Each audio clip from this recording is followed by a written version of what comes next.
აი ჩემი შვილები მართლა არ მიყვარს მის დღემში რომ არ მიყვარს მე საკუთარი ვერ ვიტა როცა დედა თავის შვილებს აქებს რა არასდროს მაგრამ აი მართლა რომ ჩემი შვილები ყველას ჯობნიან რა აი არ შეჭამენ და სხვას მისცემენ სულ მეუბნები ხოლმე შვილო არ გინდა ეგრეთ მეთქი მაგრამ არაო დედაო ესე გვიჩვენია რომ ვიცხოვრო თუ ისეთი ბავშვები არიან აი ისე გავზარდე რომ ერთი არ უთქვამს რომ აი შენ წინდა ჯიქი და მე უკანო ისეთი ბავშვები არიან მე თვითონაც ესეთი ბავშვი ვიყავი გაზრდილი სხვანაირად ჩემი მარინე ისეთი კოხტა და ისეთი კარგია კრებაზე რომ დაგვიბარა მასწავლებელმა ეგეთი შვილი რომ აღზარდეო დიდ მადლობას გიხდიო აი ეს ეკნა ზუსტად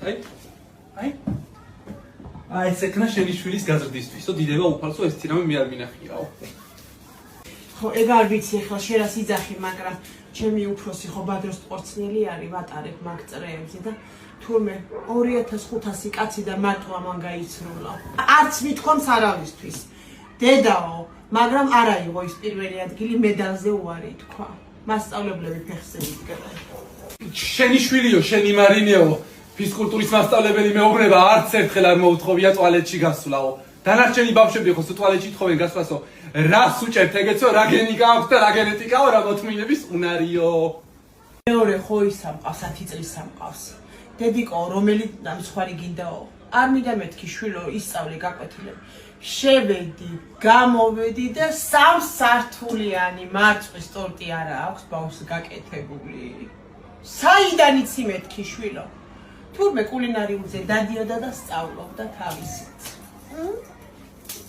ვის რა საკვირვებ თათია ვის რა საკვირვებ ჩემმა მარინემ ისეთი სურპრიზი გამიკეტა იმ დღეს დილა გათენ და მე და გოჩა გამოვდივართ რომ უნდა გავამზადოთ საუზმე და რას ავხედავ ქალო ბავშვს აქვს გამზადებული 11 ფირფიტიანი ზანგის ღიმილი სიმართლე ვთქვათ რა ნეტეთ ტყულად არაქებდი მაგ შეშვილს რა ბოღლისაგან და იმისაგან რო არის გასიებული და გადასიებული და ისა ჭამს ჩემშვის თვალითა რო გაჩნდა ეს შენი შვილი და რო დავხედე ბავშვს ისეთი მოსიებული ქონდა სახე რაღაც არა და რაღაც სატანისეულად ეგრევე თქვი ეს დედაი და გაიზრდება მეთქი ბოღმით არის და შურით უკვე გასიებული ჯერ არ გამოსულა ჭიპლარი არ გადაგვიჭირა მეთქი ბავშვს და ბოღმა სტენის მეთქი ორგანიზმში მეთქი